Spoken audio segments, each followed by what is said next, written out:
This episode of Goosebumps Crew is sponsored by Trophy Smack. Celebrate your wins and losses in style with your own customizable trophies, belts, and rings. Link in the description, but more on that later.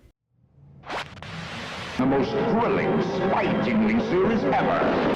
From the pages of R.L. Stein's best-selling books, And the screams go on forever and ever. We now return to Goosebumps.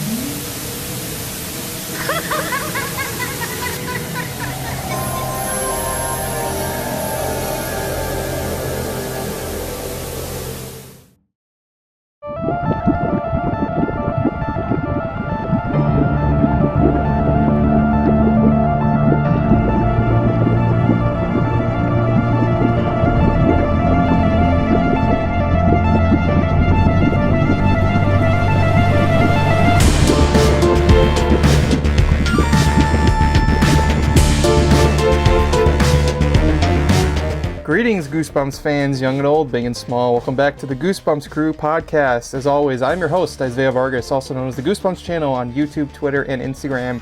And as always, I'm joined by the rest of my Goosebumps crew, Goosebumps Aussie fan Bjorn Panlik, Shawan Nick Shaw, and the ultimate Goosebumps man, Michael Lilliquist. So we're back, of course, to talk some more Goosebumps. And today's going to be a very exciting episode because if you guys have been following the podcast, last few episodes we've been talking a lot about the Goosebumps 90s show, but we got to give some love to the Goosebumps movies a little more. So today we're very excited because we have the puppeteer, the main puppeteer for Slappy in Goosebumps 1 and 2 and everything in between, Avery Jones, joining us today to talk about his experience. Avery, welcome to the Goosebumps crew. Thank you for joining us.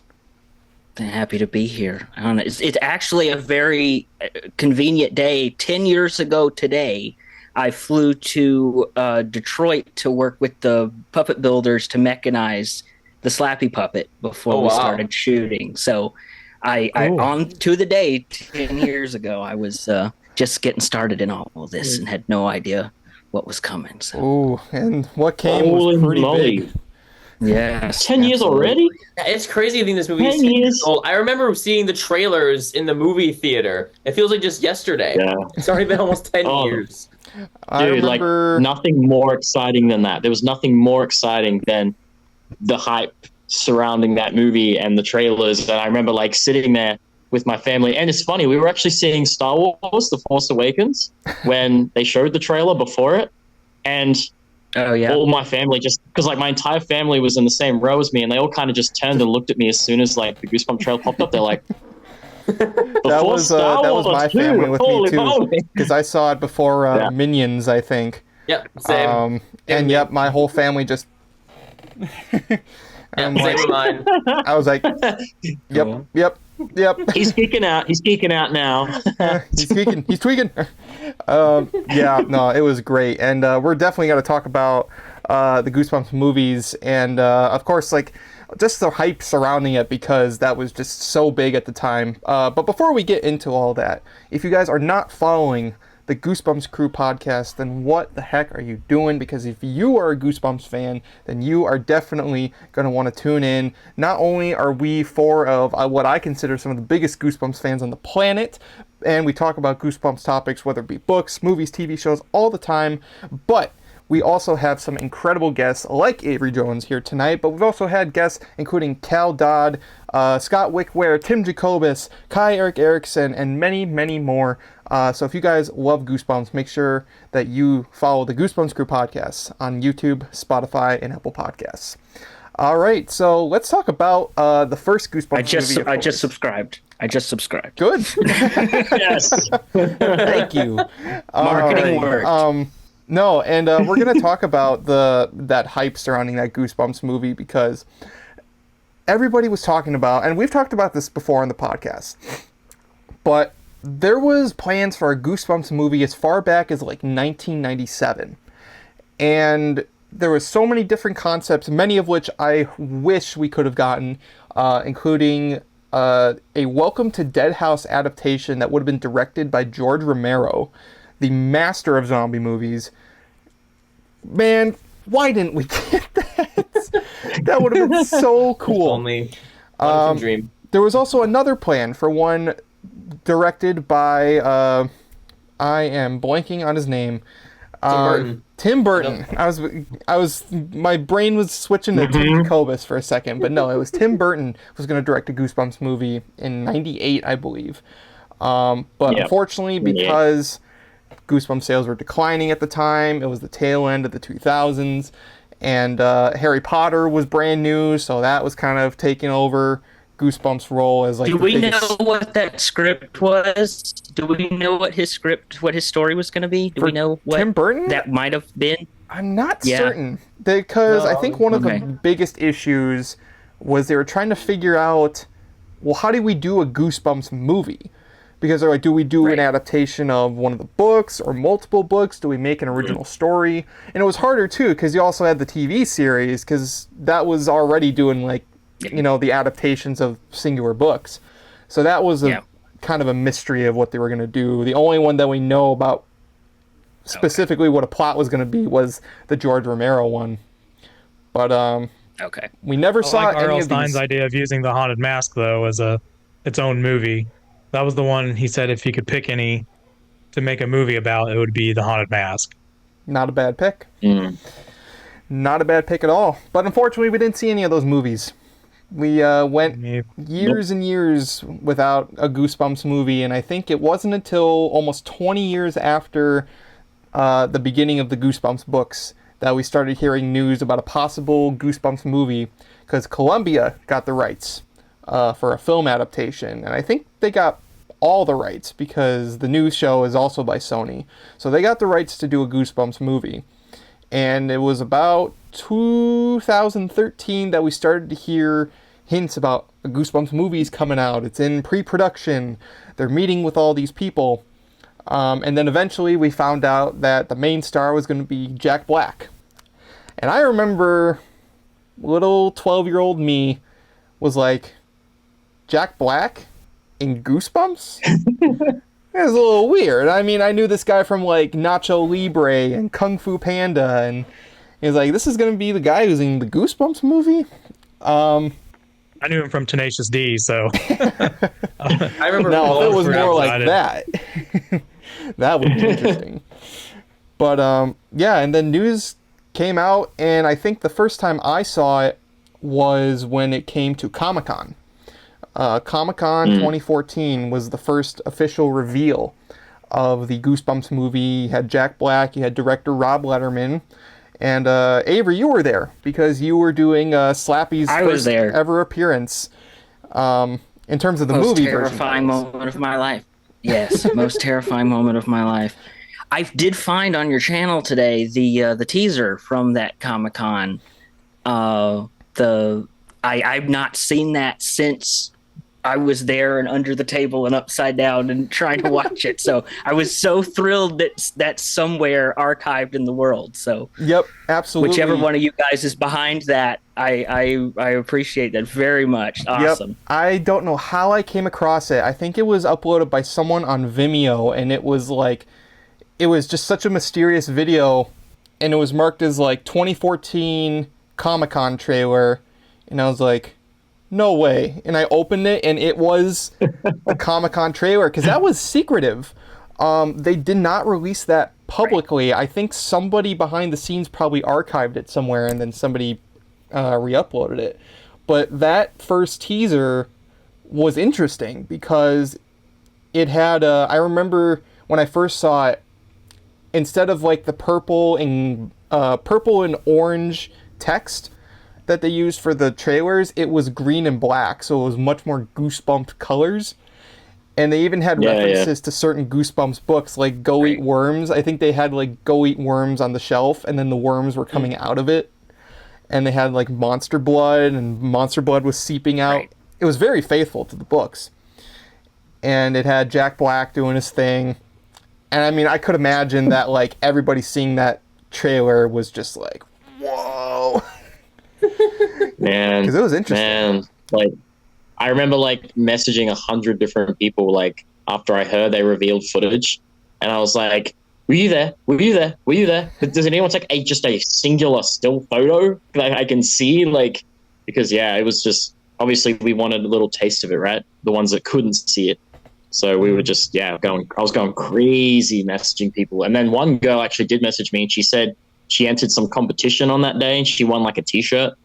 And I was like, oh, damn. I was like, so she kind of gave me details of the trailer, what she saw, but like, obviously she didn't have footage or anything, but I kind of had an idea of what was going on from what she had told me. So yeah, had like one little inside person. That was it. Well, for a little more insight, I had just wrapped the day before.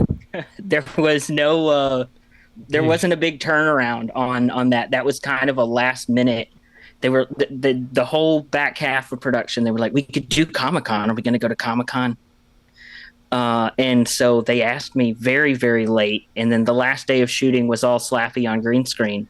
And so afterwards, they're like, okay, we'll see you tomorrow, and handed me an itinerary. And I was off to Comic-Con and had no idea what I was expected of me or anything like that. So that whole trip is a whirlwind. I don't have pictures. I don't have anything because it was all just kind of like right out of the gate. We're done at the movie, right into this. And then it was nothing. And then it completely stopped for me for a year because they've got to edit and stuff. So everything you see in that trailer is fresh because the effects aren't done. Some of the lines are different. There's a lot of stuff that got polished later, but that was a very, very quick trip for me and my first introduction into what Goosebumps was, because I didn't grow up with the books, full disclosure. So I was not a Goosebumps kid. So this was all, I knew who Slappy was, obviously. There's a list of famous puppets in the world that everybody knows, and that's one of them. And I also didn't watch a Jack Black movie until I got cast, so I was completely out of my going in depth. completely blind. So yeah, we very quickly watched School of Rock and all of those things as soon as I was cast, because I didn't know what I was doing. And so yeah, that was a very exciting day, and it demonstrated to me the puppeteer lifestyle, which is people will love you when the puppet's around and have no idea who you are when the puppet's gone. So I walked out of that panel with Slappy, and there were all these people wanted pictures and selfies and things and all of that. And I walked 12 feet to a room and put him down and came out, and nobody paid me any attention. Because, who's that guy? Just like, who are you? You pick up Slappy again. It's like, oh, Slappy. I know that guy. Yeah, that was such a huge production, too. They brought the 12 monsters from set and their coordinating makeup artist. It was a huge team of people that jumped on that project. It was really, really cool. Absolutely. And that Comic-Con reveal was the first time not only Jack Black and Rob Letterman really came out and publicly said we're part of this, and then of course Slappy made his first appearance, but they revealed like many of the monsters in the movie at that panel, and that was incredible because for a Goosebumps fan, I mean, you could tell what each monster, what book they came from, and that was the great thing about this movie, is that even though many of them weren't exactly like the books, they certainly tried to make sure every character was in some way related to a Goosebumps book that existed. So you had, not even just the old ones, I mean, you had like Murder the Clown, who is only recently introduced in the series, and you even had like really, really, really deep cuts, like I think Cronby the Troll from Deep in the Jungle of Doom. Like that's like Professor Shock. A lot of the Give Yourself Goosebumps are ones that you probably wouldn't know. But man, like I distinctly remember like from that exact like Comic-Con panel, as Slappy was introducing the monsters, they all got like a different level of cheer depending on what the monster was and what people knew. Do you remember that? And then like the Haunted Mask, it was like, woo! Like you could just hear like everyone went crazy for that one. Like certain ones like were getting a louder cheer, like depending on what the monster was, like, you know, and I thought that was really interesting. I was like, yeah, that would have been me. Like depending on, like for Slappy, I would have been cheering the loudest, obviously, but like, you know, I thought that was really, really cool. Like when you go back and actually watch it, It's really interesting. I think I build that one up a little more because that was one that I knew everybody was going to be excited about. Mm-hmm. Oh, yeah. Well, it was a great bit too because it basically was Jack was like, okay, now I'm going to do ventriloquism, and he pulled out the Slappy dummy, but everyone did know that he was not actually puppeteering it. It was you, and you know he's doing the whole thing. He's like, well, how are you doing, Slappy? And he's like drinking the water and stuff, and then the amazing when he's like, well, really, it's like that's what I was gonna say. It was like you almost like you're reading my mind, and just like, Slappy, I'm in control of you. And he pulls his hand out from the back. Yeah, like that was a great reveal, and I mean, you just did a fantastic job of whenever Slappy had to make a public appearance, and because you had not only the puppeteering down, but you had the voice down, and you could just make him come to life. And so at that panel, he's like arguing with Jack, he's introducing all the monsters, Right.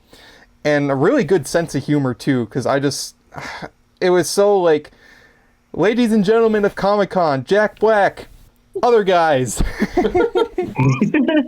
My favorite line my favorite line is when you were doing the when he was like talking about R.L. Stein. He's like, you're not R.L. Stein, you're Jack Black, you're the Kung Fu Panda guy. Yeah, so none of that was written. They brought in a script. They were going to try to write something. The writers for the movie were going to try to write something for us, but we just like riffed out some stuff at lunch one day, and we had that. So there's I would love to do things like that again. It was so much fun when I didn't have to read things because that's when it could get a little stiff, wooden, if you will. A little wooden, yeah. You beat me to it. Well, let's hope they do a let's hope they do a third Goosebumps movie. But it'd be very cool. Oh, and especially when because they're like, take him outside, take him to my car, and they drag Jack out, and then Slappy's just sitting there with Rob and the other guys, and they're just like, so Rob, I got a couple script ideas for you.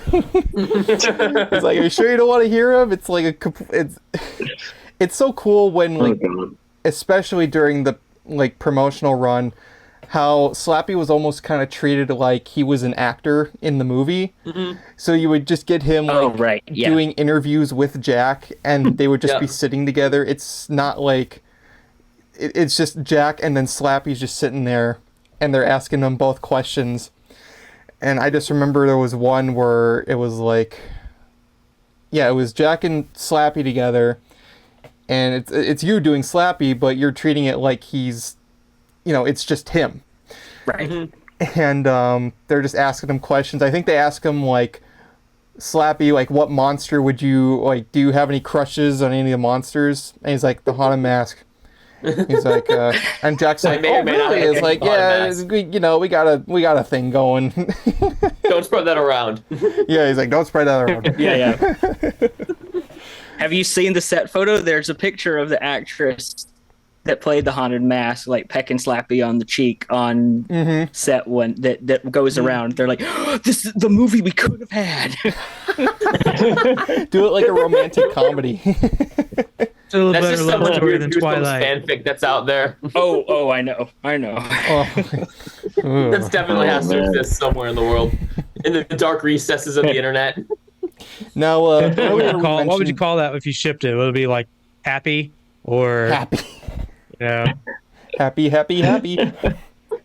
Now earlier we mentioned before the show started that during like I would say post-production of the movie leading up to release, because you have your own YouTube channel, it was Inside My Brain Comedy on YouTube. If you're not subscribed, go subscribe. And for a while you were doing these vlogs. And did you subscribe to your own channel? I was making sure.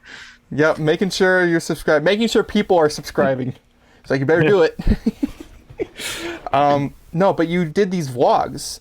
And it would just be like, okay, so this is day whatever. We're going to shoot this now. and it would be anything like a social media spot or making an appearance on a TV show.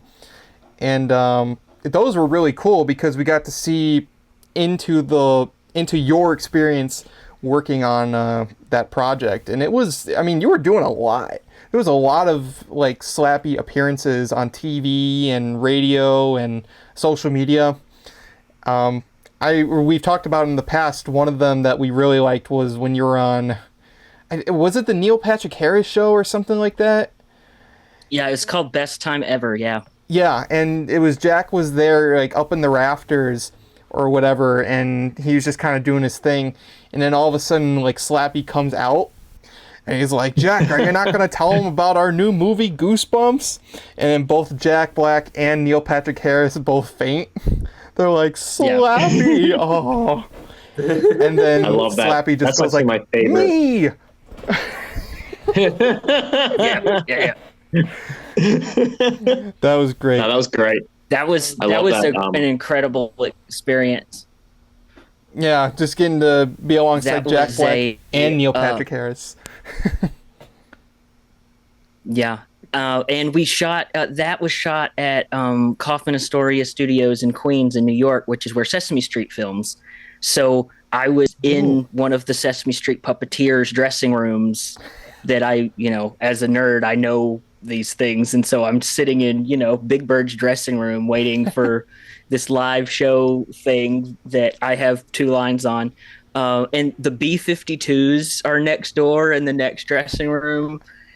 And why am I here? I'm down the hall from Jack Black and next to the B-52s. So that was really, really cool. And I'd got to spend the whole day with Jack. I was supposed to be doing stuff on my own, and he was doing press on his own, but we combined, and he took me out to lunch and stuff beforehand. It was really, really, really cool day. That is really cool. Neil Patrick Harris show. Yeah, and honestly, while we're at it, let's talk about, because you got to work alongside Jack Black for most of this movie. You're playing one of the main antagonists, and he's the main protagonist. And I'm assuming you guys got to hang out quite a bit. So what was it like getting to work with Jack Black? So again, I didn't really know him as well as you guys seem to have known him at the time. So there wasn't that terror in me of like, oh no, it's the guy from blah blah blah. So obviously I know he's famous, and I just saw him in a Muppet movie a couple years ago. So but that was the only point of reference that I had for him at the time. He was very nice. When I got cast as puppeteer, they told me I wasn't going to be the voice. They just needed somebody who could hold the puppet up. And then when I got to the audition, they were like, but we want you to be able to act and do something, so you're not just flat, again, wooden. And the first few days were all solo Slappy things. But when we finally got to do Stein and Slappy, there were right away there was times that Jack would be like, you should just do the voice, it's fine, I don't need to do it, and so they were like, but you should still do it. So every time we worked together, he was always like validating my work, which that's great to feel good about what you're doing. And that was the way it went for most of the shoot. Was we could get on like riffs like we did it for those junkets about like, I don't want to record over his voice. Who's gonna record over my voice? And there were just all these like silly back and forth gags and things. And then he took me and my girlfriend at the time out for burgers, and I got to hang out with him in his trailer while he was like hair and makeup done. He's got a wonderful assistant named Roz, who is his hair and makeup on every project he's ever done, who is a very, very kind person, who's very nice, and his stunt performer, Jimmy Waitman, as well. They're all a unit, and every single one of those guys were great. And, went out to burgers with Jack and Roz, my girlfriend at the time, and he was super, super nice, and and then I didn't think he would remember me, the year later when I saw him for all the promo stuff to start. But he was the whole time he was pushing for me to be the voice and me to come in to do things. So I can't speak more highly of him than that. He's very, very good to me. Absolutely. I mean, everybody who talks about working with Jack Black just says he's just the nicest guy, so full of life and energy. I mean, if we ever got the chance to talk with him, I know, me personally, I'd be geeking out because even besides Goosebumps, he's just been in so many movies that I've enjoyed, and I'm sure a lot of other people have enjoyed. Yeah. But that's always the constant. He's a lovely guy, Jack. I mean, like, you just see his fan interactions and you just think, oh my God, this guy is like the best. Like he does like Tenacious D songs. And like sometimes a young kid will start singing Tenacious D and he's just like, oh my God, like this kid knows. Yeah. But like, it just, his eyes light up. You can just see he's just such a genuine dude. Well, it's always funny. And at the time, oh, go ahead. At the time, his kids were young at the time, and they got obsessed with the puppets because they were seeing what he was working with. So he was like, I got to buy another dummy this weekend because the kids were all about it. And his wife is a puppeteer as well. She's worked with the Muppets on a few occasions. But the boys were super, and there's pictures from the premiere of that as well, of his kids both dressed up as Slappy for the premiere. There's some really cool stuff, but the kids were super. I would like Zoom with them, or Slappy would Zoom or Skype with them over the phone and talk to them and stuff, and it's just really, really cool. Obviously the family was important to him too, which is just even better. Absolutely. Awesome. One thing and it's kind of a missed opportunity, I feel, if you were that close to the Sesame Street set, which two things. One, now you can tell me how to get to Sesame Street. That's a lame joke, but I'm throwing it in there because it's a dad joke. I don't know how to get there. They throw a bag over your head and you just wake up. Throw you in a van and no one can know how to get there. But if you were show up there, I mean, it's kind of disappointing that they didn't do Slappy on Sesame Street. Oh yeah. Yeah, I don't know how well that would have gone over. Well, they had Jack Black on Sesame Street, and it's funny that someone who was on Sesame Street also wrote and performed Tenacious D songs. What a contrast! Oh my God. Like, what if they just started singing Ingward Singing on Sesame Street? Well, there's the series called Crank Yankers that had Tenacious D music on it, and they were all puppets. So it's Jack and Kyle Gass as puppets singing Tenacious D songs. Look that up if you have it. It's very funny. It's amazing. That sounds really cool. Wow. I need to look that up.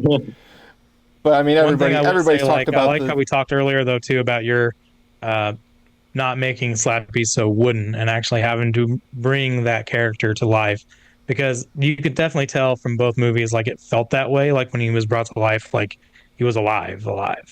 But now, like, say for instance, I don't know if you watched the Disney Plus show of Goosebumps and their version of Slappy. He doesn't, for whatever reason, I don't know why they try not to like make him more lively. Like, it's kind of baffling, because even the 90s show, for what they could do at the time, and obviously both films, you really got a sense that Slappy was able to move on his own, that he was doing these things and he was alive, but he didn't have much movement or life in him in the news show, so it kind of fell flat. Yeah, because he was always sitting, like, he never actually got up and walked. He never really did anything like that. He just kind of sat there and just bossed people around. This is the part of the podcast where we dump on the 2023 show. Yeah. I would like to go on the record that I've never seen it, so I can't dump on it, but I will listen. Yeah, it's that version of Slappy had a great design. The design is freaky. Mm-hmm. Yeah, it was a great design, and honestly, a good voice. I've said this before. Chris Gear has a pretty good Slappy voice, even though he's British. British Slappy, I've dubbed him as. It's pretty good, but it just doesn't. Yeah, Nick's right. It just doesn't have the life behind it. No. As with the entire show, much like the entire show and how they adapt Goosebumps. True story. Well, that's a story for another day. But Yeah, no, I was like, yeah. Sorry, go ahead. Oh no, like I was just gonna say, like when we saw the show and we were just so disappointed with it, and like I was just like, I don't want anyone from the original 90s show or the movies associated with this, because like I love the movies, I love the original show, and I was like, I don't want anyone to get involved with this, because I will just be so like, because we didn't like it, I was just like, I don't want anything from the past to be associated with this new show, especially because it just sucked. And like, because we love the original movies, like with you and everything, we love the original show so much that I was just like, please, I don't want anyone to get wrapped in this, because this new show sucks. Here's hoping better. I thought I was in it for a hot second there, because they used some of my audio on some of the ads. So yeah, that was they used that's why we thought it was actually you who was going to be in the 2023 show. Well, I remember you even had to make a video saying like addressing that, because you were like, I am not Bjorn involved. made a video. Yeah, Bjorn made a video about it, and immediately everybody started sending that to me. Congratulations! And I'm like, I am packing my house to move right now. I've not been anywhere in a month. Yeah, So, I was. Congratulations on got a lot of moving. views. Yeah, that video got like so many views, and I was like, look, I don't want anything from the past to be in this new show, because I'm just like, I know the show is going to suck. And I was like, and Nick and I had talked about this so many times, like they kind of did the trailers for the new series in a way that like they try to make it look like it was going to be like really scary, and creepy and that, but we kind of did the nitty gritty on it, and we were like digging through those trailers going, no, this looks like it's going to kind of suck, and I was just like, I really hope no one gets wrapped into this show. And I hope like they didn't try to like get like, even if Jack Black was like put into it, I'd be like, no, like please, like keep the movies separate, because I love the movies as they are. I love everyone involved with them. I don't want them associated with this garbage. That's what I think is so great about Goosebumps stuff, is everything is in its own bubble, and if you like one thing, you can adventure next door to the movies or to the 90s show or whatever, but you don't have to, you don't have to watch this new series to understand everything else. You know what I mean? Like, it's not like a Marvel Cinematic Universe or anything. Yeah. You don't have to watch all of the pieces. You can pick and choose whatever works for you. And if you've got little kids who like things that are scary and you don't want to traumatize them, send them one way. But if you a little older and you actually want to get scared, then you go watch some other things. I love that there's like that separation there. Well, and it's such a, I mean, Goosebumps is a very versatile franchise, because you have so many avenues and adaptations that you're right. It's like you can watch like the movies and never have read a Goosebumps book, or you could have read the books but never see any of the adaptations, the shows and the movies. But everyone's to each their own. I mean, the four of us, we watch anything that's Goosebumps on it. We're all over that. But it's not the same for everyone. Exactly, like we still watch it like we did with the new show. We still watched it. Yeah, and we're gonna watch. We'll watch season two. We'll watch season two of the new show, because like, and thankfully season 2 is going a different story. They're not continuing the story from season 1, because at least in season 2, like, it has the potential to be better if the story is better. And it already, just based on the synopsis, it sounds way more interesting than the season 1 one. Yeah, definitely, 100%. Like, but if they announce a Goosebumps 3 movie and they say that Jack's coming back, Avery's coming back to puppeteer Slappy, they're going to get back Dylan Minnette, O'Day Rush, I'd be like, okay, when do I pre-order my tickets? You know what I mean? It's going to be weird if they get back Dylan and O'Day, because they're going to be in, like, what, their late 20s? Not exactly kids anymore. 10 years in the future, like, and this time they actually get sucked into Horrorland, or Horrorland gets released into the world or something. Okay. Or also, like, an interesting idea I'd I was had. going to say the whole continuation needs to be because of what happened at the end of Goosebumps. I was going to say, Stein's still in a book somewhere. Stein's in a book. So yeah. Honestly, like, an interesting plot would be like, what if Zach and Hannah have kids of their own in this movie, and their kids are getting into reading Goosebumps, and then they realize Stein's missing? Or something like that. Yeah. Going through the box of books up in the attic, and Grandpa pops out of one of them. Stein's been in the house the whole time, but they didn't know where he was, kind of thing. Yeah. I would love for someone to explore that a little more, for sure. Yeah. And then, like, Slappy sucks into the Horrorland book or something like that, and they have to... Well, that's one thing I want to address, because when they first announced that there was going to be a Goosebumps sequel, I mean, everybody was excited. I know we were excited because they announced it as Horrorland. Okay. But that was not the case, and that was what I call the biggest cockblock in Goosebumps history, is that we could have gotten a Goosebumps Horrorland movie, but they didn't. Now, me personally, and I actually, there's a lot of people who say Goosebumps 2 is not as good as the first one. It certainly had a lower budget, I'm pretty sure, and it wasn't as advertised, it wasn't as, like, big of a project as the first film was. But I actually like Goosebumps 2.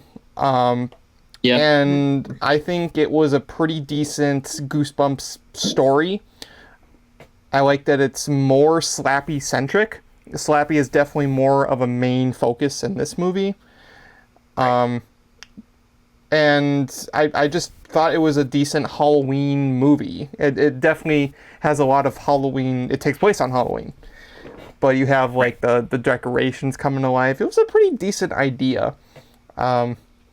Me personally, at least, and we've talked about this before. It grew on us for sure. Like, and we actually all agreed when we did our episode about the movies that Slappy was more book accurate in the second movie, and we kind of picked up on that a little later, because I was like, literally, he's doing what it says on the cover. He's walking and stalking. He was you know what I mean? And it's and the scene, like, in the auditorium where, he's standing up the top of the stepladder and he, like, makes him fall. Even the scene where he comes through the door and they shut behind him. I'm like, dude, this is a Night of the Living Dummy book. Like, that's what they're doing here, And I think it was actually, Slappy was way more like he was in the books in the second movie. And you kind of picked up on that a little later as well. Like, when you watched it, back when it first came out in the cinema, obviously, like, as I said, you felt these things, about the film in general. But then later you kind of went back and watched it and you were like, you know what? This is actually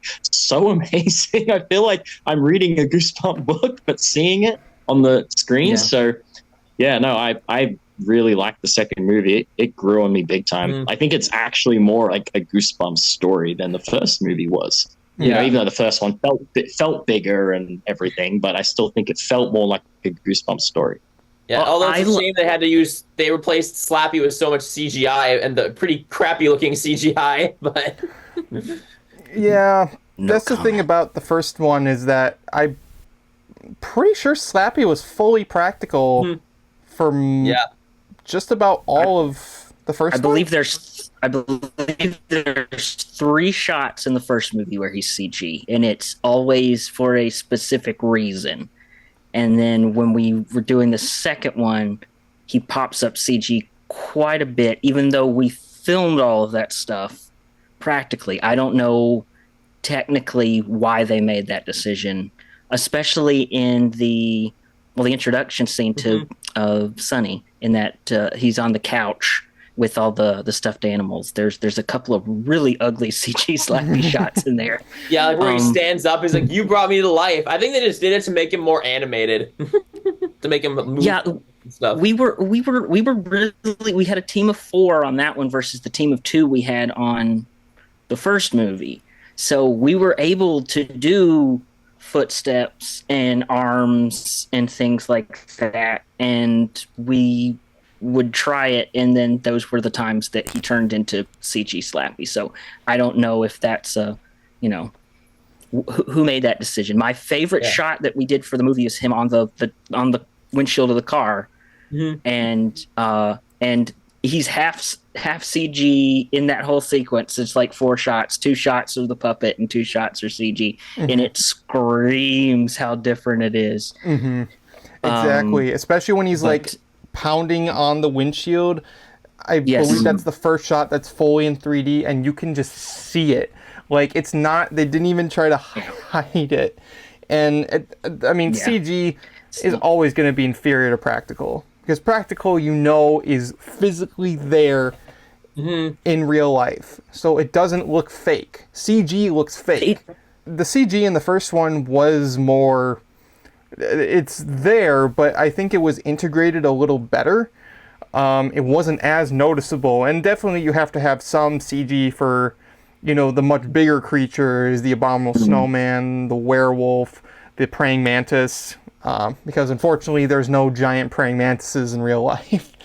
Even the gnomes were CG for the most part. For the most part, like a lot of the scenes of the gnomes moving were CG, and those looked great. They did look really good. Gnomes looked phenomenal. I don't know, because you can look at older films.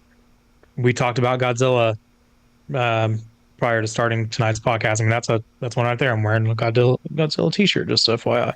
So, I mean, you can make suits and make it practical and still make them look good. I mean, it probably just, it's a budget thing. I mean, they probably just cost way more just because you're paying somebody to make the suit. You're paying somebody to be in the suit, to control the suit. If it's like, for instance, like a werewolf, usually they have animatronics in their heads and stuff like that. So CGI is cheaper. It's not always the best because, again, practical is always there. But what I was going to say before was when you compare things like the first Jurassic Park film, where Stan Winston Studios has amazing dinosaurs, and then you get to all these new ones and it's all CGI, and I don't care how CGI is, you can definitely tell how that's not there. In one way or another, you can always tell that's CGI. But those original Jurassic Parks were so amazing, just because they were actually using animatronics. There was something practical there to look at. So yeah, nothing's going to beat practical effects in my book. So it's really weird they chose to use CGI Slappy more in the second film when it looked really good in the first one. And like, I think that my one big gripe about the first movie is, like, it's a great movie, but they focus on almost all of the main focus monsters are CG monsters. Like, all of the awesome looking practical effect monsters are relegated to the background. Yeah, the Haunted Mask is a good example of that too, because I've spoken with the girl who played the Haunted Mask in that first movie, and it's a shame they didn't really use that more, because the design was pretty neat. I mean, obviously it was practical; she was there, but again, the focus being on more of the CGI characters or CGI monsters was, I don't know, more prevalent to them. I guess it was a cheaper alternative than having to pay somebody probably to be on film more, which is unfortunate. Yeah, I can't pull the name of the space aliens out of my brain right now. The face huggers or whatever they are from the first movie that come into the police station. Call what they're the body squeezers. Called, but there's 4 of them. Oh, yeah. And the body squeezers. Body squeezers. Thank you. There were 4 of those guys, and the original intention was that they wore green hoods and their faces were all CG, and their hands were green and they were all CG as well. But for the Comic-Con appearance, they built one practical head and a set of practical hands, and they look great. And then when you compare that to even what they ended up being, which were pretty cool looking things, I think we could have gotten away with the rubber heads even on those guys, because there's ways to do both. You can have a practical puppet that is sweetened in CG, or you can remove puppeteers and lengthen necks and do all sorts of really cool things with monsters. So I think that would have also added to the scariness of the second movie. Yeah, absolutely. And like the thing is as well is like the fact that they chose the abominable snowman of Pasadena as one of the main focal monsters. It's like, ask any Goosebumps fan, barely anybody's gonna say they remember Abominable Snowman as one of their favorite books. Like that should have been Curly the Mask, or like no Curly the skeleton anywhere. Yeah, no Curly. No. That was the killer. I still think to this day it was a huge missed opportunity to not use Curly like a crypt keeper kind of character for the Goosebumps world. I mean, just such a cool design. I thought he had a really interesting voice in some of the versions that actually had a voice, but such a missed opportunity. You're right. That would have been so great if they could have put Curly. Nostalgia's the thing right now, right? You wouldn't even have to change him at all. You could lean into the nostalgia of, the 90s skater bro kind of thing. I think that would be a really cool way to tell those stories too. Absolutely. Just imagine if they had Curly introduce every episode of the original 90s show, like R.L. Stine kind of did in the specials, but do that with every episode and with Curly. And then just have Stine do the specials. And that would have been really cool. That would have been pretty neat. One thing I want to ask is, puppeteering for promotional products is a little different than doing it in the actual movie. And I mean, behind the scenes stuff shows that when you guys were doing Slappy, not only was some of it on green screen, but you guys had to wear like these full green screen like outfits. What was it like having to work alongside that? Was it weird? It was very strange because I'm trained in the Muppet style of puppetry where you try to hide the puppeteer at all costs first, and then you can digitally hide arm rods or wires or anything else. So being exposed next to the puppet made my brain hurt a little bit because I was like, this is not how to do it. It was odd. I didn't have to put on a green screen suit at all for the second movie. We were able to get around that entirely. But I think they just like putting weird crap on me for the first movie. It was pretty weird.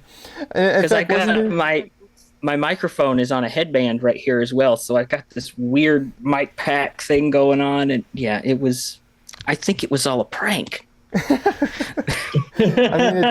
mean, it does look pretty funny.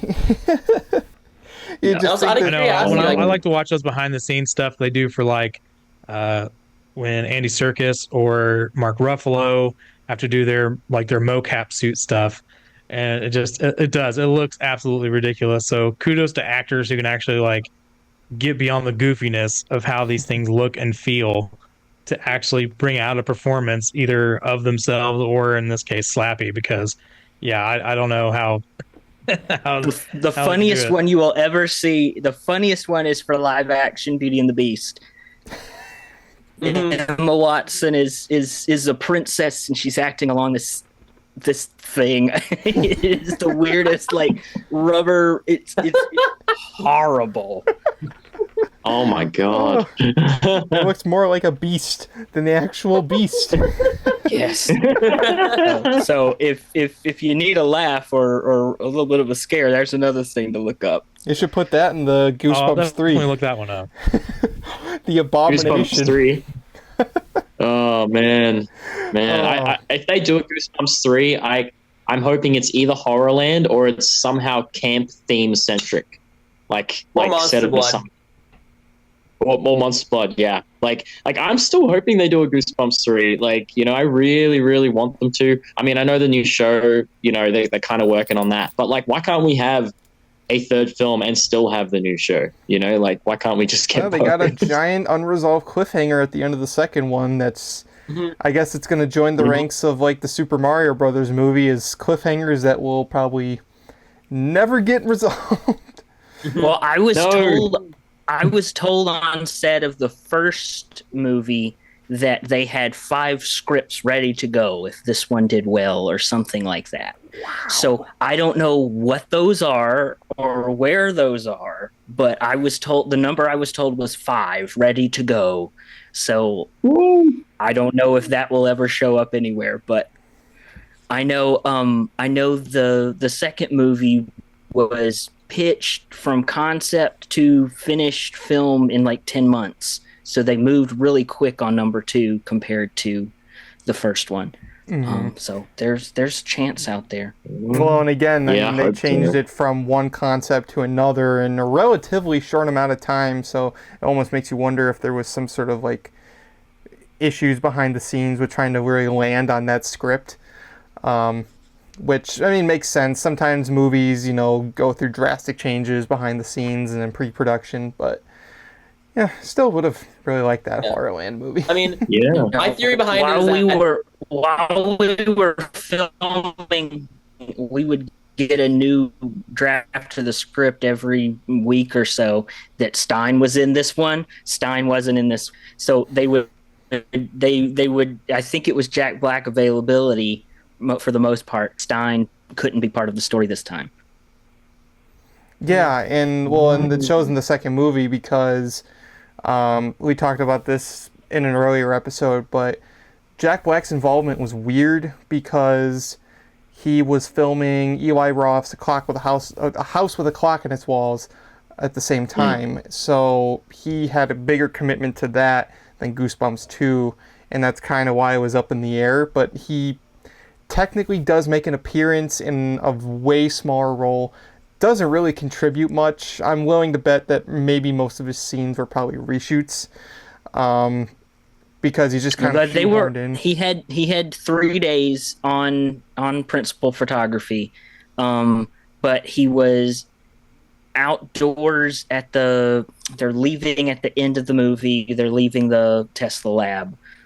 That was the only outdoor shoot he had. Everything else was inside and on green, and with his double Jimmy as any inserts of hands or anything that they did.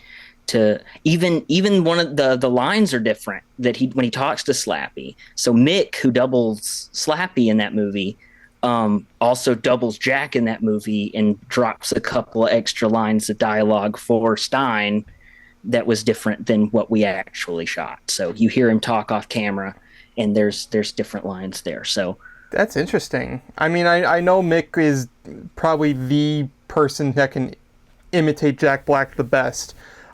Sure. So if I had never heard about that, I never would have guessed. I didn't know who he was until after the movie, after the premiere of the second movie. They told me I was recording ADR and doing all sorts of stuff for the second movie. And then after the premiere, I was like, that was Jack Black, right? And so I saw Mick Wingert go by in the credits. I was like, who's that? And I went home and Googled him. I was like, oh, that guy who was at the premiere who I talked to. Yeah.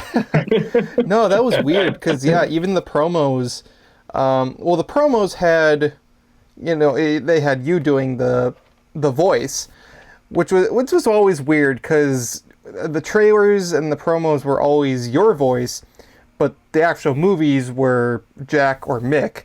Right. In the first and second movies. And that was always the weird thing to me, because it was just like, if they're going to go through all the trouble, it's like, I mean, I understand why they did it maybe for the first movie, because Slappy in the first movie is supposed to sort of be a representation of Stein himself. He's kind of like Stein's darker half, so it kind of makes a little sense that it'd be Jack Black, because they're the same person in a sense. But I don't know. It just always seemed a little odd to me. Yeah. I would ask too. I was like, do I need to lean more into, like, I can't do a Jack impression, but do I need to like lean more into his sensibilities and things as we're shooting? They're like, no, just do what you would do, and he'll go over that. So I was never trying to be Jack Black, because they were on both movies. They were like, you just do what you do, and we'll fix it later. So yeah, weird. Man, well, I guess that's kind of a relief in one way. I mean, if they're telling you just do you, don't worry about trying to be Jack. Should have been a little easier, I would think, because trying to imitate, I think, somebody. It's even more of a gut punch. It's even more of a gut punch, though, when they replace you at that point. They're like, "Oh, you don't do you." Yeah, yeah. Don't. Oh man, I was so upset in the beginning. I'm sorry. Was it supposed to be you in the beginning, and then they ended up using Jack instead? Like, did they have him go and do voice, or like? I'm not really sure how that works. If you were like hired, I guess, specifically for like just puppeteering, or did they want you to do puppeteering and voice to start with, and then they kind of took that part out from you? Right. So in the first movie, it was always come and puppeteer. It's not going to be your voice. We just want someone who can act. And then the second movie, when I went in, they were like, it's going to be you, because you've done this more than anybody. and then at the very tail end, they flipped. I had studio days scheduled and stuff to do all my ADR and things, so I don't know how late into the process that switch happened on the second movie. But yeah, it was always just do whatever you would do, and we'll dub over it later. Strange. Yeah. Oh man, that's sad. Like I gotta admit, when I saw even that first panel for the movie, the one we were talking about earlier at Comic-Con, I remember when Slappy started talking, I went, damn, this voice is epic. And I watched it with my brother, actually, because I was like, oh my God, there's a video for the movie, promotional. And he goes, oh, Slappy's voice sounds amazing. So I actually genuinely thought that was the voice for Slappy, your voice, when I first heard it. And I was like, he sounds so authority and exactly how I imagined his voice would sound, especially in this setting. And then when it was Jack Black's voice in the movie, I got to be honest, I was actually a little bit disappointed because sometimes you close your eyes and you didn't know who was talking. And I'd be like, am I hearing Jack or Slappy talk now? Yeah. You know what I mean? So I was disappointed, that they didn't use your voice, to be honest. I thought, oh, well, then the whole idea was, oh, it's Stein's alter ego, so we got to use Jack's voice. But I was like, no, I think Avery's voice was actually way more solid than Jack's for Slappy. So sometimes it's funny though, because since Jack Black does technically voice Slappy, I want to usually do the thing that people were doing when he was announced as Bowser, and just take Slappy clips and put Tenacious D over it. Just be just shut up, fuck you. Just do that scene where he's in the auditorium with Stein and just put that dialogue over it. Always naysaying everything I create. That'd be great. I love that. Well, we're going to get back to more Goosebumps discussion in just a minute, and movies and all that. But first, once again, if you guys are not subbed to the Goosebumps Crew Podcast on YouTube, Spotify, and Apple Podcasts, make sure you do, because if you guys are Goosebumps fans, you guys are going to want to follow the podcast. This is episode 19 after all, so that means there's 18 other episodes that you can watch right after this one. So make sure you go and follow the podcast. And we're going to get back to talking more Goosebumps movies in just a second, but first, let's have a word from our sponsor. This episode is sponsored by Trophy Smack. Everybody wants to feel like a winner, and what better way to feel like one than with a trophy of your accomplishment? As seen on ABC's Shark Tank, Trophy Smack is the ultimate destination for custom fantasy sports awards. Trophy Smack has what you need to celebrate your wins and losses with their large array of customizable championship trophies, belts, rings, and plaques. Their custom-made awards make for the perfect addition to almost any occasion, anything from fantasy football, corporate awards, gaming, wrestling, esports, and real sports. But even if you're not into sports, Trophy Smack products are customizable for anything, even for those who want a nice shiny trophy for being the best Goosebumps fan ever. Trophy Smack uses top-of-the-line materials to make superior-made awards that will last for years and years, and made to suit any price point. And if that weren't enough, not only does Trophy Smack have quality-made products for affordable prices, but they also include free shipping, free engraving, and 100% guaranteed satisfaction. If you want to snag yourself some quality-made awards for your fantasy sports event, visit Trophy Smack's website by clicking the link in the description and check out their large array of trophies, belts, rings, and more, and feel like a champ in no time. And of course, special thanks to Trophy Smack for sponsoring this episode. And now, back to more Goosebumps. So, of course, we were talking about, your performance as Slappy, and even though it didn't appear in the movies, you did voice Slappy technically in everything else. And like we said, Slappy was all over social media and interviews and everything, especially for the first movie. And your Slappy voice is pretty distinct in and of itself. Can you tell us a little bit about how you kind of landed that particular voice for Slappy? So when I got the audition, I was one of 5 guys that showed up for the open call for a puppeteer for this thing. The other guys were much significantly older than me. The script was also, I don't know if you guys have seen early versions of the script. They might be out there. Slappy spoke much differently, and the lines are kind of cringy.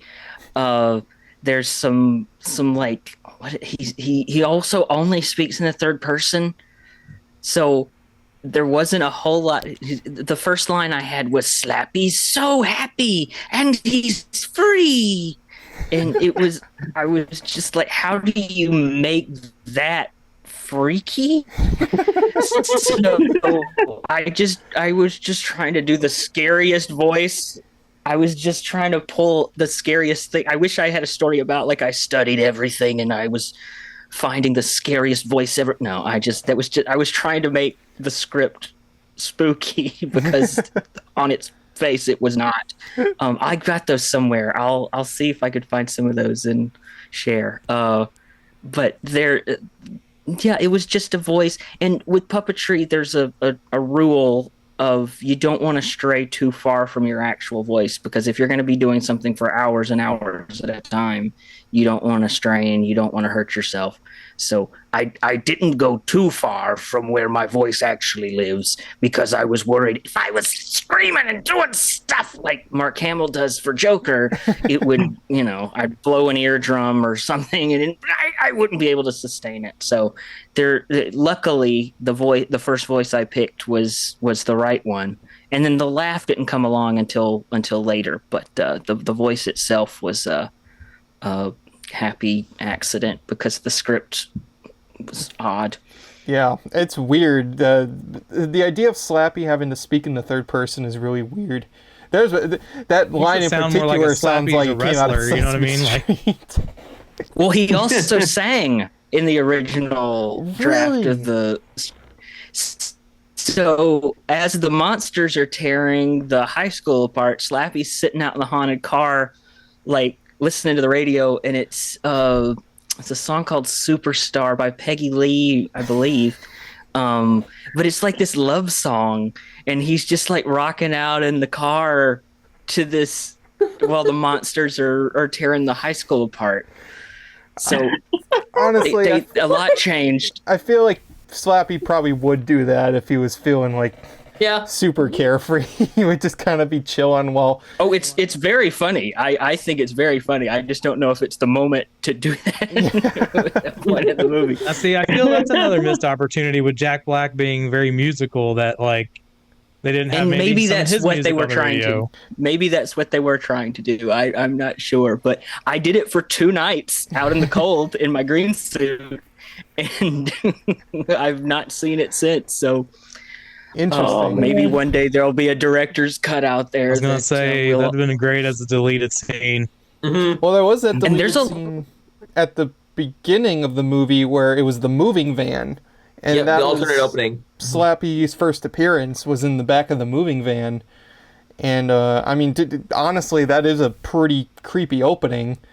And I think that was adapted. Sorry, go ahead. It was in the video game, yeah. Didn't you wait 40 minutes to actually see Slappy in the movie? So when I took family to see the movie, I was like, he's in there, I promise. We just got to make it through these other guys first.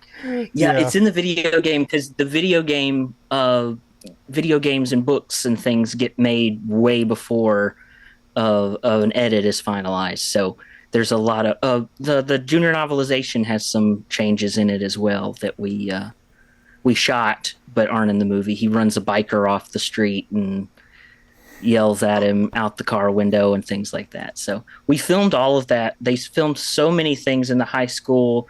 There's a whole prom's worth of extras that did all sorts of night shoots out in the cold, and there's a fight with garlic mashed potatoes in the cafeteria against the vampires. Oh, cool. There was some really funny stuff in there, but I don't know where those things went. Sad, I'm not seeing that now. Yeah, that sounds so fun. I think that's.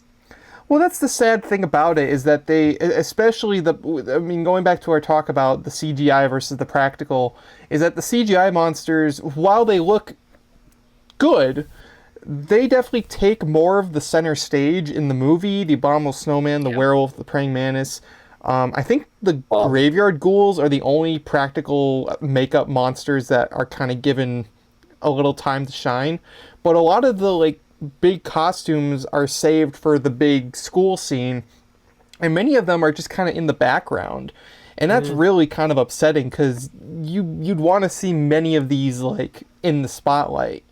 Right. The Calling All Creeps, those costumes get no screen time. I think you see their eyes at the window at some point, but those costumes were crazy, and they were great, but they were I don't know what they loved the clown on set though. The clown they didn't intend for the clown to be as prominent as he was, but Marshall is the name of the actor that plays the clown, and he would do this laugh, this when he would walk around. I don't think it's still in the movie, but they were bringing the clown, so they would stick him up against that window. That wasn't one of the original like jump scares either, but they loved the clown.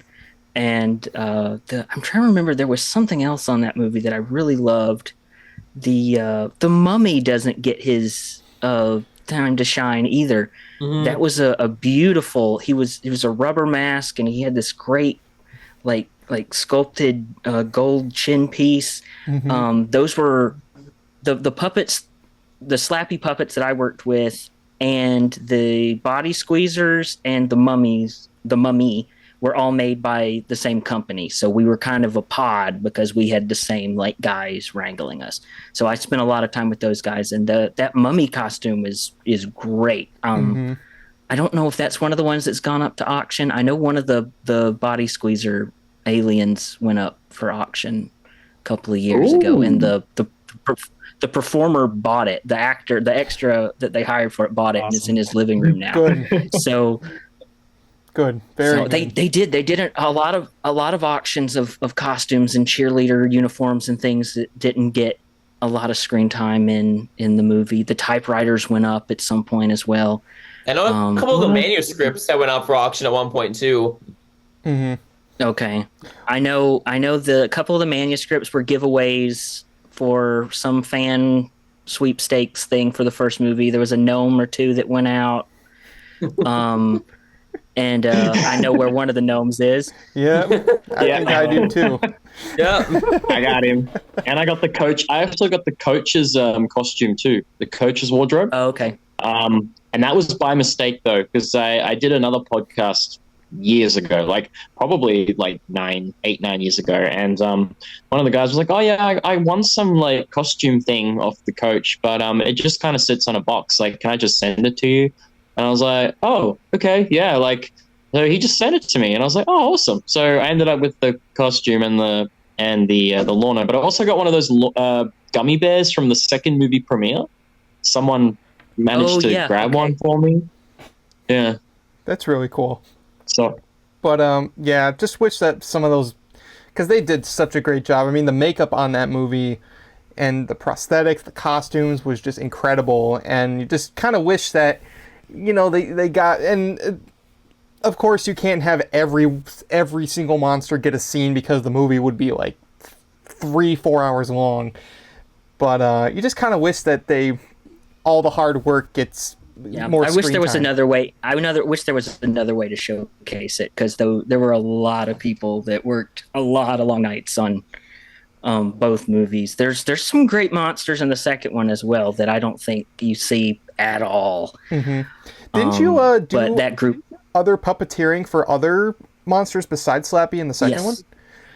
So for the second one, I was the hand in the candy bowl when they first go into the house. There's a hag that's big. I don't even know if there's a shot of it in the movie. It's got this big wide mouth. And the blue guy? Big nose. It's not a blue. He was kind of like a green gray.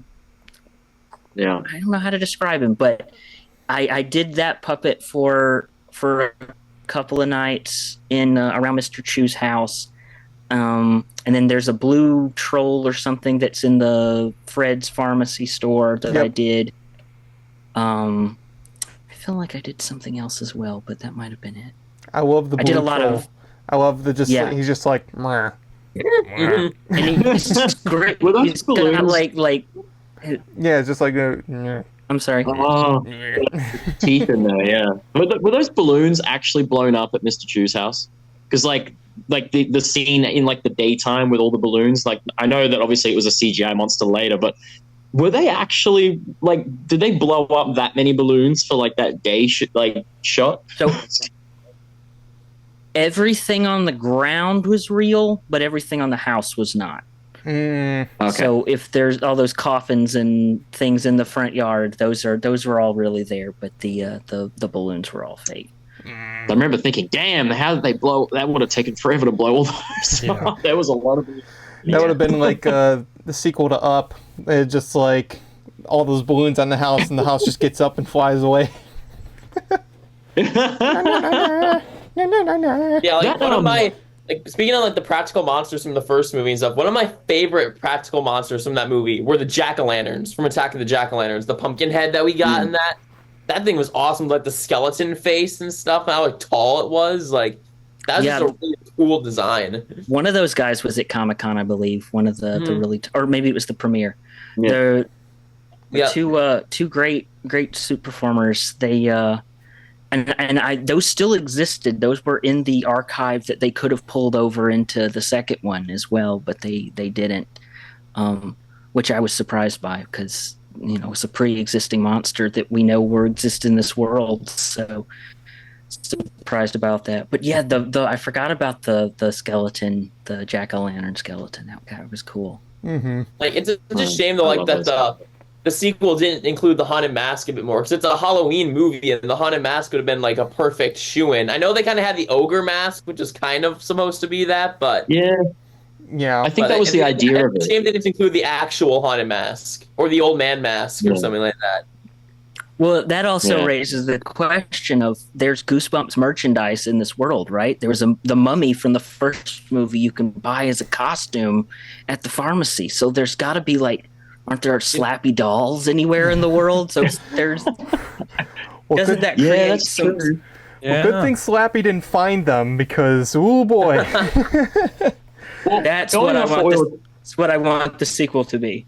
That would be pretty cool. Right now. Slappy makes an army of himself, like through all these merchandise Slappies. Goosebumps 3, Night of the Living Dummies. But like, I honestly, going back to what I was saying earlier about like the props and stuff going out, I am still absolutely gutted that you did not get to keep Slappy. How did they not let you keep Slappy?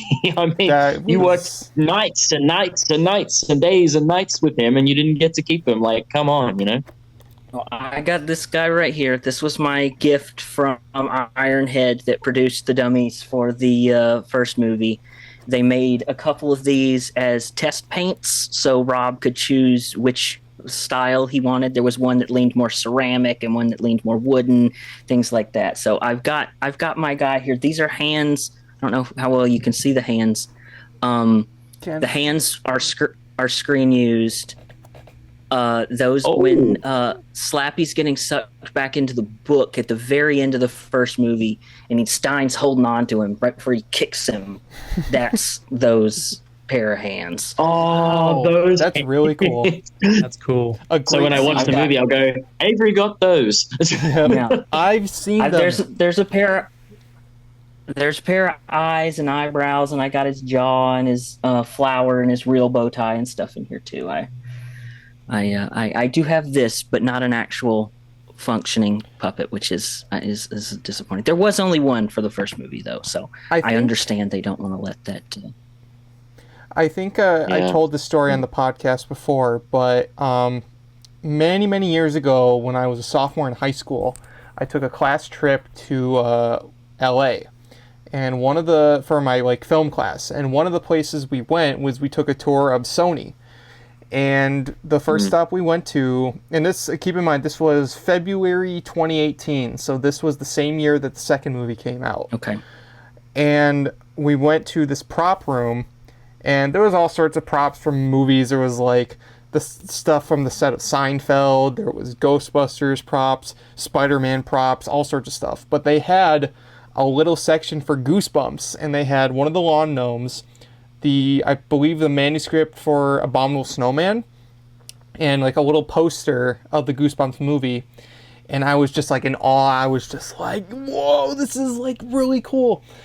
And I think one of the workers like noticed that I was really interested, so they walked over and they were like, are you like a fan of Goosebumps? I'm like, yeah, this is awesome. I'm so happy to see this.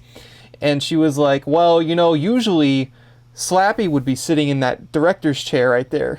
I was like, what? And it's like, yeah, he's usually there, but they borrowed him because they're using him to film the sequel right now. And that was before they officially like announced it. And I was like, what? And I was so excited. Yeah. I was kind of disappointed though, because I'm like, I could have saw Slappy in person, but it was just really cool to hear that, because soon after they would officially announce the sequel was coming out.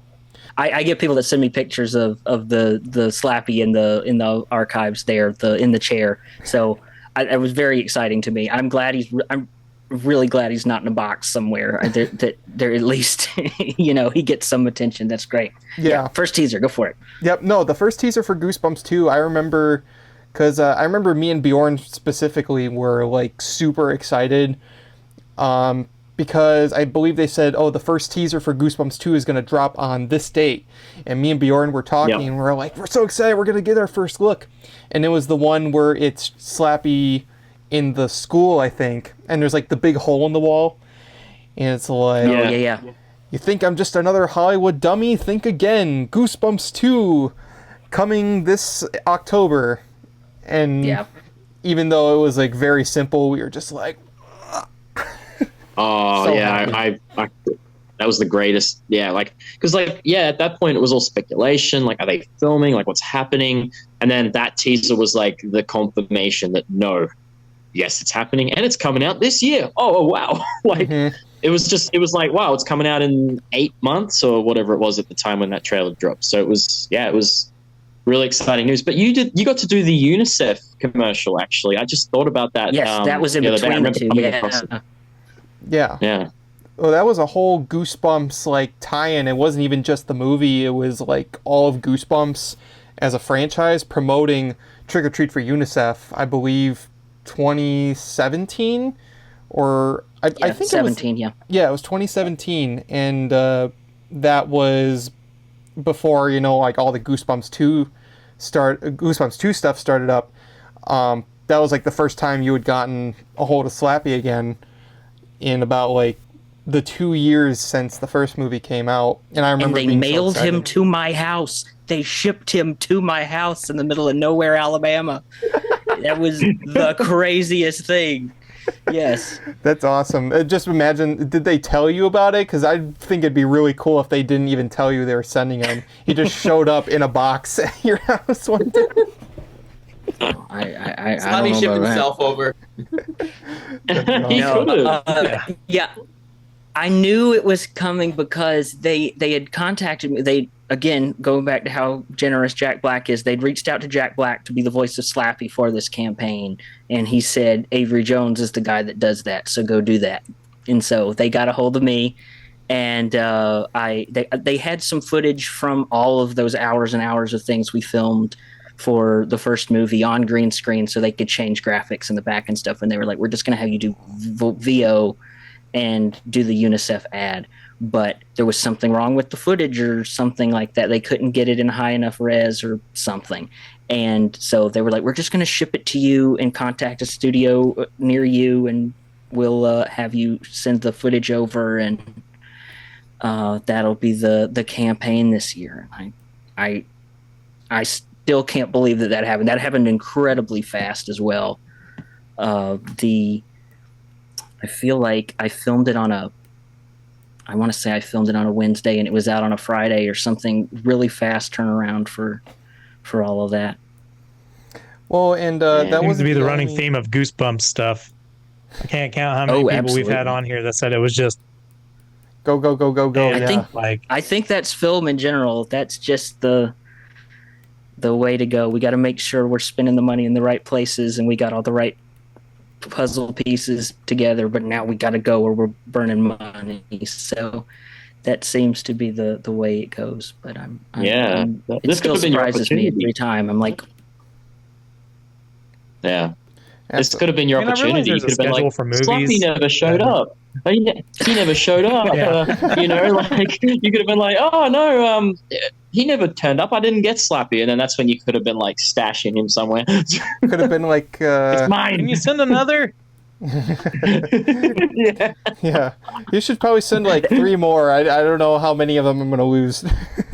That was just the ventriloquist puppet that we used for the first movie. That puppet's like $50,000. That's so ridiculous. I was terrified once I learned the number. It was one thing to be working on the movie and be like, "This is cool," but when they started putting numbers to it, it's got a little freaky. Yeah, it's like I don't want to do anything to this, and like, whew. Yeah. Speaking of Slappy's like design, and I'm curious because you said you were kind of involved with the like when they were first designing Slappy, and there were some photos of like early concept arts for the first movie, and they looked like drastically different. I remember there was one that looked significantly not. It looked a little less like Slappy, but it looked significantly creepier. It had like really he had like the oh yeah. There's also the emo kid like one. He's got some weird fringe going on. Yeah, that had all been locked in by the time I got there. They had already locked into the design that looked like Jack, and that being the most important part of their relationship in that movie. So I wasn't around for that with the Ironhead Studio guys that built them. I was around when they did all the mechanics, and I had it set up specifically for my hands to do the easiest. They're all triggers and levers and things. Most of those puppets only have one control in them, but we had a secondary control so he could do more at once, which is I think why everybody relates him with being so animated, because I could do eyebrows and all the stuff at the same time rather than having to choose to do eyes or eyebrows that they do typically on those dummies. That's the thing. This version of Slappy, more than any other version, the 90s show, the new show, and what have you, is definitely the most like expressive. There's a lot of movement in the face, in the eyes. I think this is also the only one, at least in my sure. Did the 90s show Slappy ever blink? No. No. Yeah. It was only the movie one that had that kind of like really lively expression to him. And I think that's what made him stand out. And there was something about, especially in the second movie, when it allowed him to be sort of in like, as Bjorn said, it was very book accurate.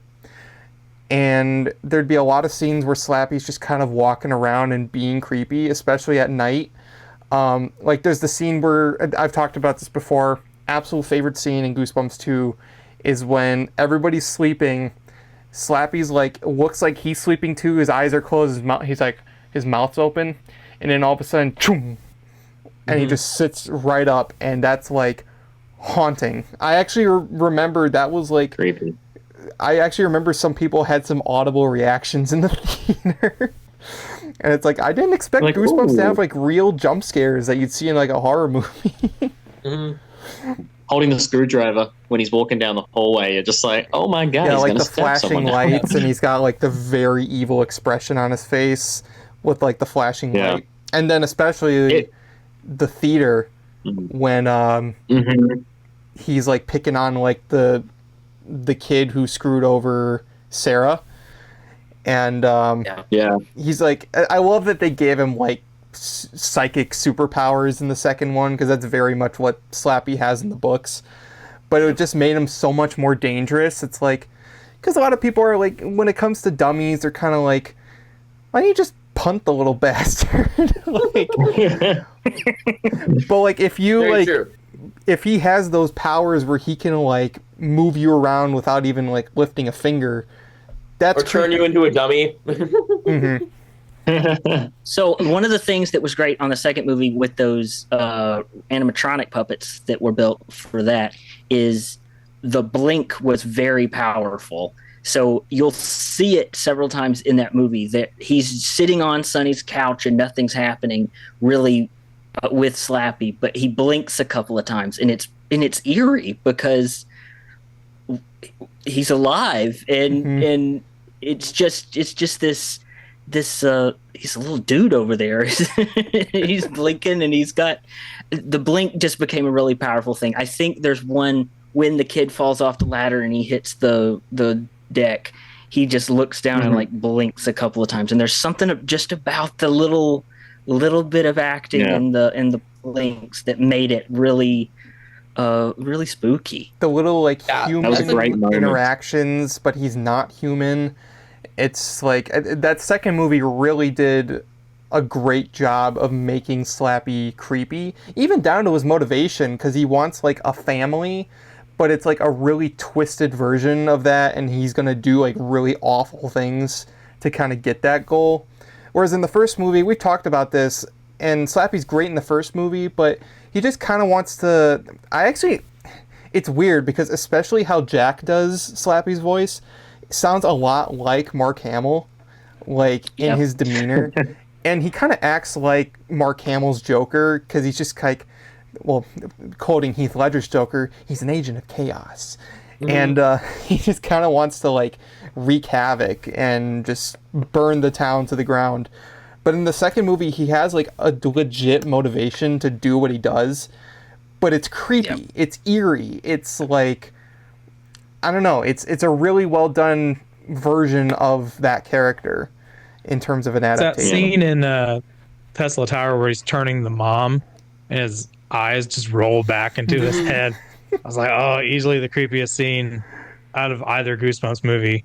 Mm-hmm. Something about that with Slappy doing that just was a creep factor. Wait, did his eyes actually roll back into his head? I always thought he just closed his eyes. Nope, his eyes roll into his head. His pure back. White eyes.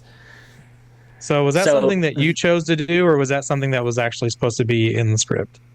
That was, it wasn't in the script, but Ari, the director, wanted it. So one of the robotic puppets, rather than, the dummy could just go side to side with eyes, but one of the animatronic puppets could go up and down. And so we just pushed the eyes up as far as, there were still, I'd love to see, it's not, maybe it's creepier, maybe it's not, the unedited of that, where they don't take them the rest of the way out of it.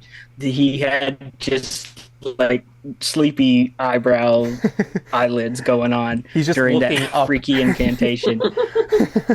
Yeah, he's just staring up. And the other puppeteer with me, he's like, what are you doing? I was like, he told me to roll his eyes in his head, so I'm doing it. So I'm doing that was I loved that stuff. The Tesla Tower stuff, that set was great and made everything that happened in there was freaky. Mm-hmm. Well, that's exactly it. It's like, even the more we talk about it, the more it's just like, you know, they really had some good ideas with this movie. It was like, because I remember like everybody was just hating on this movie, and even back then, I mean, I was kind of like, come on guys, it's not that bad. But the more I watch it, the more I'm like, this is actually like really good ideas on here. And it's more of a Goosebumps movie in a pure essence of a Goosebumps story. And that's what I like about it personally. I know I like movies a lot better, the second one, because you know the world now and you get to play in the world. So we talked earlier before we recorded about Addams Family and Addams Family Values. There's a lot more silly in Addams Family Values because we already know who these people are and how they operate and the rules of the world and things like that. And I think that's what the second Goosebumps is. We now know how the books work. We now know where the monsters come from. And now we can just kind of play with the fact that Slappy can bring anything to life, or we confirm those things that may have been true in the first movie, but we didn't get to explore because we've got to introduce 1,000 concepts along the way. So I always tend to lean toward the second as my favorite, just because we got to, it was more character based than action and storytelling based, which I think is always fun when the characters get released into their environment. Well, that's exactly it. And the first movie definitely has that monster action in it, but it also had to spend a lot of time setting up the characters' motivations and like really selling the mystique. It definitely dwells in the sort of mysterious nature of things at first, because I remember when I watched this movie in one of my high school classes. We just watched it for fun, and the thing about the first movie is it honestly, to be honest, is kind of boring in the first third. because there's not a lot of action going on. It's very much kind of like setting things up, and then once the Abominable Snowman comes out, it's like we're in a different movie now. Yeah. Well, it's like what he was saying earlier when he was when Avery, you were telling us about how like you were trying to tell people, I swear, I'm in this. Hold on, we'll just wait a minute. Slappy will be here in just a minute. It'll be a minute. It is. So that first one's really build up, while the second one just kind of jumps you right in. Yeah, it's like, you know what's going on now. Let's just have some fun with the concept. And that's absolutely true. And that's probably why I like it more, because it wastes less time. Like, Slappy is introduced pretty early on. And even though you don't have, like, all the other monsters in yet, he's there and he's doing, like, creepy things. And then it just kind of builds and builds and builds until we get to that big climatic third half, or a third act. Just like in a Neither Living Dummy book. It's just like in a Neither Living Dummy story. Like, Slappy does these things until the climax, and that's what the second movie did. And that's why when I watch it now, I'm like, this feels like a Goosebump book. You know what I mean? Like how it starts and then how it finishes. And I think they did such a great job with that, and yeah, a lot of people have come forward over the years and said, oh my God, I actually really like the second one more now. And I'm just like, see? Yeah. It's one of those things. Absolutely. I have to rewatch the second one. I haven't watched it in a long time. I would if I were you. It's a very good movie. Tonight. Watch it tonight. Watch it now. We've learned some things about Micah and his movie history. Yeah, and then you can watch all the other ones you haven't watched. You can watch Coraline and whatever the list was. Micah, I'm sorry. I'm a college student. I don't have just endless free time to watch movies. No excuse, Micah. That's all I'm hearing. I have a question about the... So earlier you had mentioned that before the movie, you had not really much knowledge of... I mean, you knew of Slappy and all that, but you weren't like really well versed in Goosebumps. Once the movies were done and over with, did you like look into the books and all that stuff? So I read all the Slappy books between my audition and getting cast. So whatever the 2-3 weeks in there, I read 1, 2, and 3, and Bride, and Slappy's Nightmare, whatever else was out at the time. But I didn't go beyond those. So I'm still very limited in my Goosebumps knowledge. It's all Slappy centric. Well, let me ask you then, what is your favorite Slappy book? Book.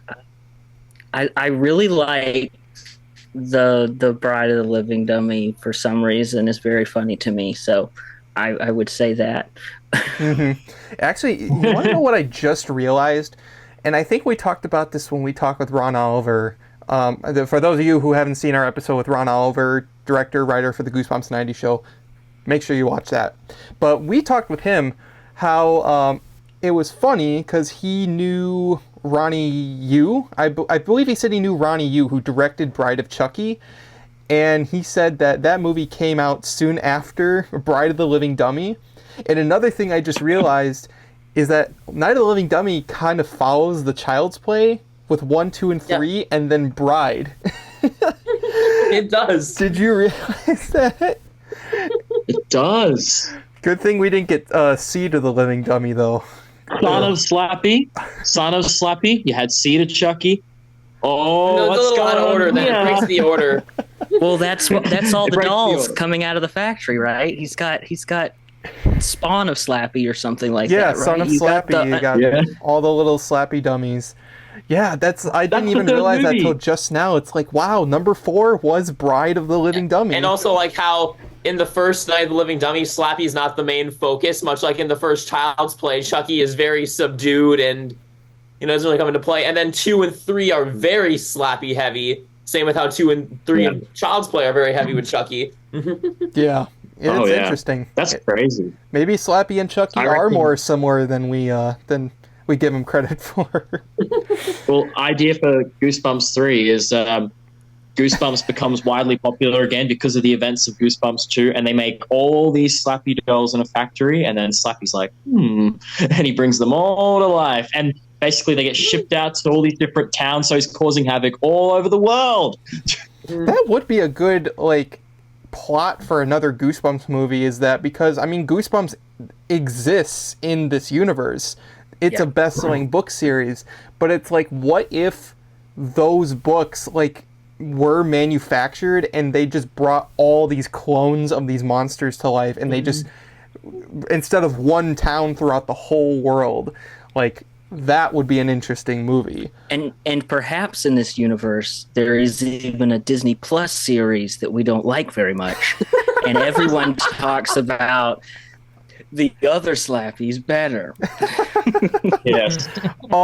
We even had like an interesting idea too for like a Goosebumps sequel where all the Tim Jacobus art in like the studio comes to life, and all the monsters like escape from the artwork. Like the paint, like they're all dripping down like the paint, and then like, and to trap all the monsters, kind of like in the first movie by writing the story, Tim has to paint one big canvas piece with every monster on it to trap them back in. See, there's a story right there. But what if one of the monsters mixes the paint or whatever with some monster blood too? You throw that in there as well. You know. Well, that's the thing about especially what they did for the first movie. It was because, as we said at the start of this episode, when they were first developing Goosebumps movie, they were having trouble figuring it out. This plot is a good one because it's sort of a meta sort of thing, encapsulates all of Goosebumps. You have R.L. Stine as a main character.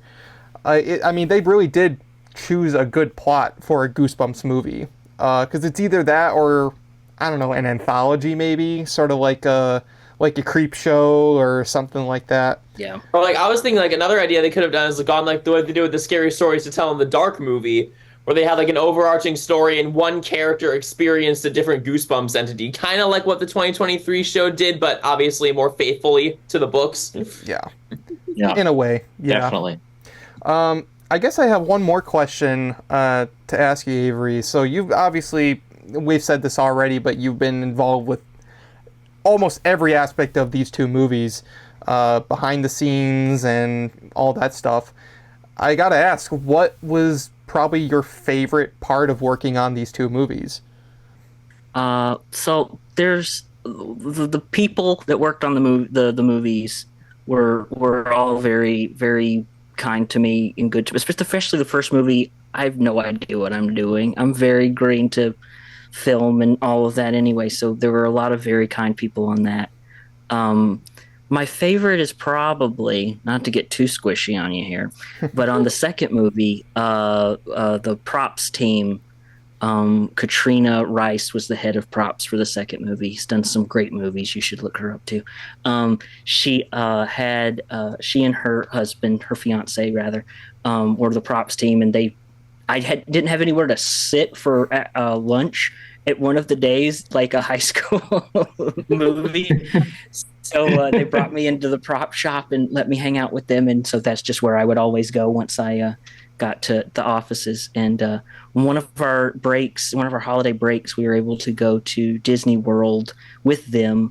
And her husband is a photographer. So I proposed to my girlfriend at the time at Disney World, and they took all the photos and things for us. So they were very involved in that. And we went back and made our scary movie the next week. So that was, the people have always been great to me, but that moment in particular, they went above and beyond being great people. Yeah. No, that's awesome. I mean, those movies had a lot of really talented people working behind them, and no, I mean, it's great that so many wonderful people just got to bring these movies together. And I mean, this probably goes without saying, if they were ever to make a Goosebumps 3, I mean, certainly would want you back as the Slapster himself. Well, only if you guys are writing it. We got some good stuff going here now. Let's get that rolling. Yeah. Let's get them. Get a fan film going. We just gotta get a crowdfund a fan film. No, that would be. I actually love that the paint idea with Tim Jacobus. You know, like trying to trap all the monsters by actually having to physically paint them. I think that's a really cool concept because it's like the first one, but this time we got to find the artist now. You know what I mean? So. Like, and then Stein can be like, oh, we haven't really spoken over the years. You know, we had this little thing going on about Say Cheese and Die, and we kind of just stopped talking after that. Because there's the funny story how, like, Stein was annoyed that he had to, like, add in a dream sequence, because the cover art, they love Tim's cover art so much of Say Cheese and Die with the photo and the skeletons barbecuing that wasn't R.L. in Stine the actually story. and he's like, we kind of didn't really talk after that, you know? So there could be some funny little jokes in there. Cast it now. Who plays this next to, if it's Jack as back as Stein, who is the artist there? Ooh. That's a good question. Not to put you on the spot, but I love that idea. Yeah, Bruce Campbell. Get Bruce Campbell up in there. Why not? Bruce Campbell is Tim Jacobus. Oh, man. Hey, that made Jack Black R.L. Stein. Kyle Gass. Anything's possible. Tenacious D reunion. Kyle Gass, he kind of has that Tim Jacobus look, in a way. True. Come on, True. right? Oh my God! Yes, the cast of Goosebumps is just Tenacious D. Not Danny DeVito. I thought we were all for Danny DeVito. Yeah, it should be Danny DeVito or Owen Wilson. Oh my God. Owen Wilson. Yes. He already plays Bob Ross, so he already has experience playing a painter. Yeah. Oh, this would be a great idea. I think this would be a good. Yes. Well, pitch it to them. Yeah. Well, anyway, that's going to do it for tonight's episode of the Goosebumps Crew Podcast. Avery, thank you so much for joining us and talking some Goosebumps with us. Thank you for listening. Absolutely. And is there any place that people can find you on social media? I'm all over social media as Inside My Brain Comedy, TikTok, Instagram, all of those places. I got all sorts of stuff and some Goosebumps stuff on my channel this weekend, coincidentally, actually. Ooh. So definitely go take a look at Inside My Brain Comedy on YouTube, by the way, because not only has Avery done Goosebumps, but he's done a lot of other projects, and I believe he really deserves the support and love for anything he does. So seriously, thank you so much for joining us. Absolute pleasure on our part. thank you. Absolutely. And of course, follow the rest of my Goosebumps crew, Goosebumps Sausage Fan, Bjorn Panic, Shaw, and Nick Shaw, and the Ultimate Goosebumps Man, Michael Lillquist, on their social medias and YouTubes, because they really, really, really do deserve it. And of course, give us a sub over here at the Goosebumps channel and the Goosebumps Crew YouTube channel if you want to keep up on future episodes of the Goosebumps Crew podcast. We are also available on Spotify and Apple Podcasts. And of course, we got many more guests like Avery in store for future episodes. You guys are going to want to make sure you're prepared for more Goosebumps goodness. And until then, this has been the Goosebumps Crew Podcast. And from all of us here at the Goosebumps Crew Podcast, we want to wish you all to take care, stay safe, and have a scary day. Hey guys.